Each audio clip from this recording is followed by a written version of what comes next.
Showing to you, Mr. Witness, this exhibit.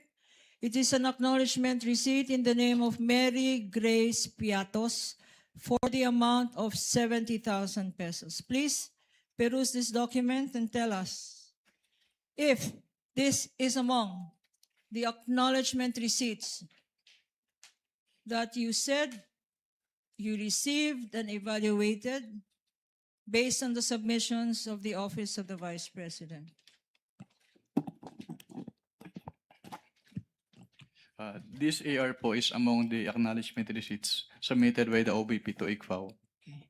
Before we go to this particular exhibit, in the name of Mary Grace Piatos for 70,000 pesos. Tell us, Mr. Witness, ano ba talagang ibig sabihin ng acknowledgement receipt?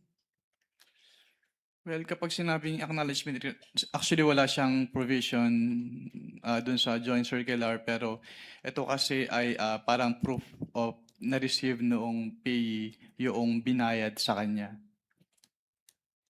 So, acknowledgement receipt, as the name suggests, acknowledges na na-receive. Na-receive niya yung payment from the payor po. So, ina-acknowledge ng isang Mary Grace Piatos na tumanggap siya ng magkano? Based from this acknowledgement receipt po, tumanggap po si Mary Grace Piatos ng 70,000 pesos for the payment of rewards, close and open parenthesis, medicines. Ano, bakit dalawa to? Payment of rewards tsaka medicines. Anong ibig sabihin? Ang binayad sa kanya na reward ay gamot? Hindi ko po ma-determine based on this document alone po, kaya po kami nagpapasubmit ng additional documents. And also, since it is payment of rewards po, hindi rin po enough lang na acknowledgement receipts. Kailangan din pong ma-comply yung provision noong joint circular as to the payment of rewards. Okay. So, itong Mary Grace Piatos acknowledgement receipt ay sinasabi mo na violation ito ng joint circular. Bakit? Dahil hindi po ito properly supported by document evidencing success po, which is required under 4.8.5 of the Joint Circular 2015-01. Okay. Incidentally, Mr. Witness, pag merong pangalang Mary Grace Piatos, kayo ba ay nag-i-investigate o kasama ba ng post-audit nyo ang mag-ascertain sino ba itong Mary Grace Piatos? Since what we do po is compliance audit, so ang naging basehan lang po namin ng audit ay kung ano yung nakalagay or piniprescribe ng Joint Circular 2015-01. Pero dun sa Joint Circular naman po kasi, hindi naman nakalagay doon na kailangan tingnan namin yung recipient ng payment. Okay. I will show you another document. Mark for the prosecution, Attorney Peña, P-1-8-619. Another Piatos, name Rene Piatos. Pakibasa. The amount is 100. Counsel is Renan Piatos. Renan Piatos. Renan Piatos. Ang amount 110,000 pesos. At ang date ay 12/27/2023, being flashed on the screen for better appreciation of the Honorable Impeachment Court. What observation can you make or have you made as regards this acknowledgement receipt? Based on this acknowledgement receipt po, binayad po siya noong December 27, 2023, which is 1 year po after nung supposedly coverage nung kanilang cash advance for confidential fund.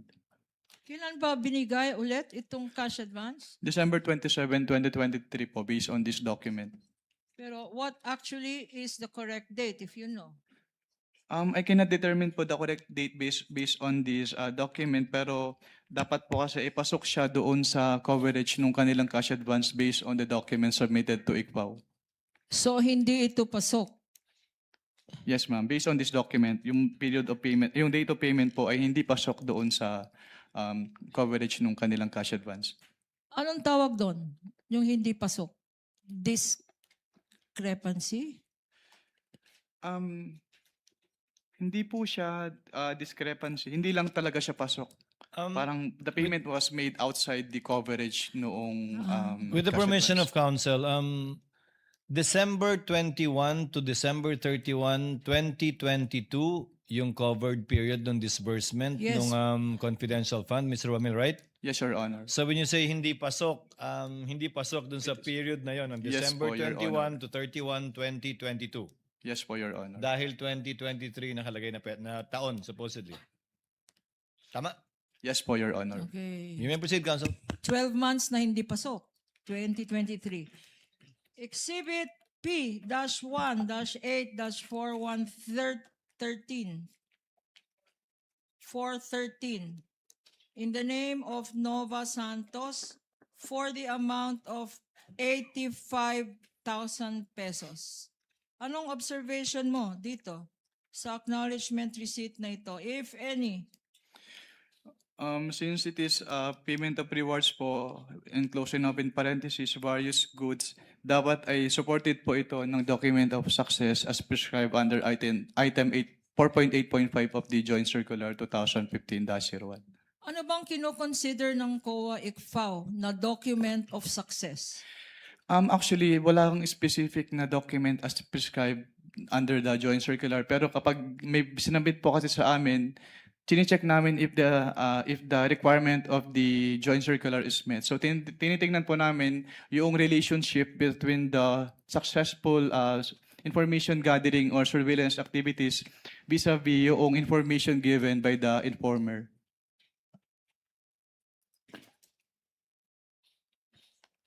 I'll show you now.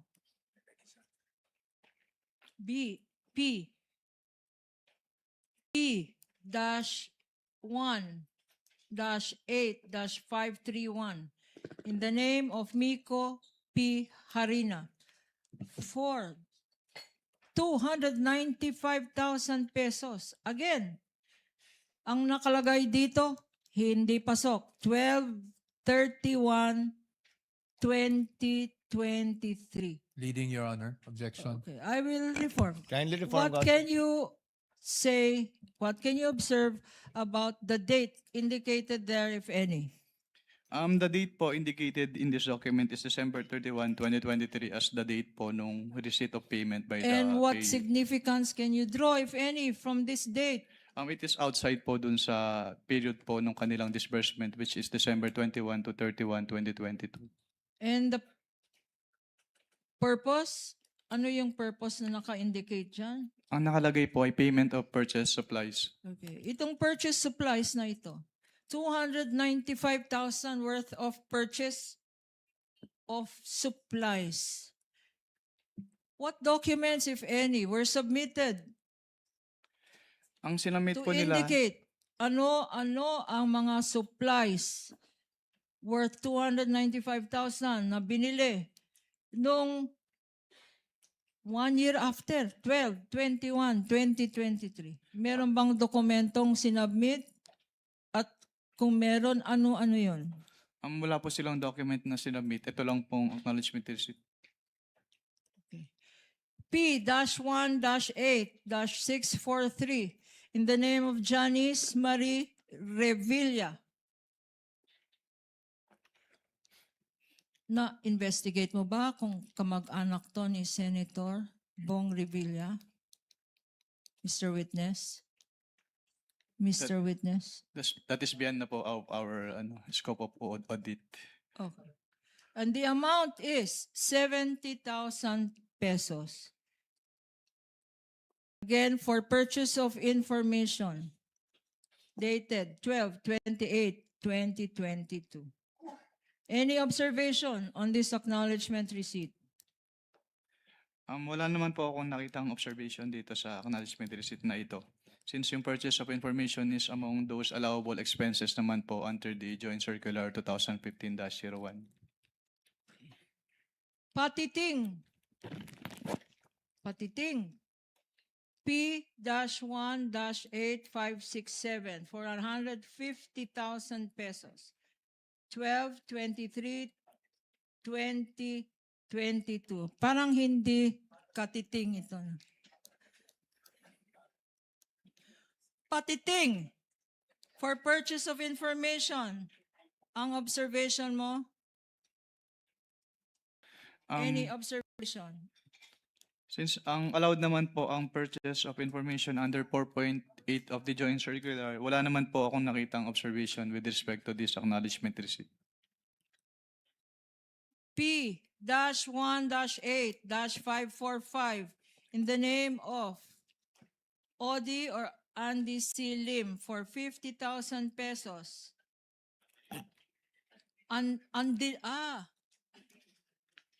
Andilim. Kanya ko pala hindi mabasa. Andilim. Para kay Andilim.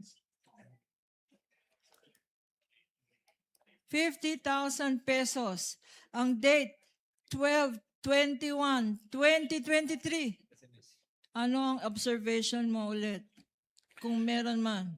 Yung date of payment po, December 27, 2023, is outside the coverage po nung kanilang period of disbursement, which is December 21 to 31, 2022.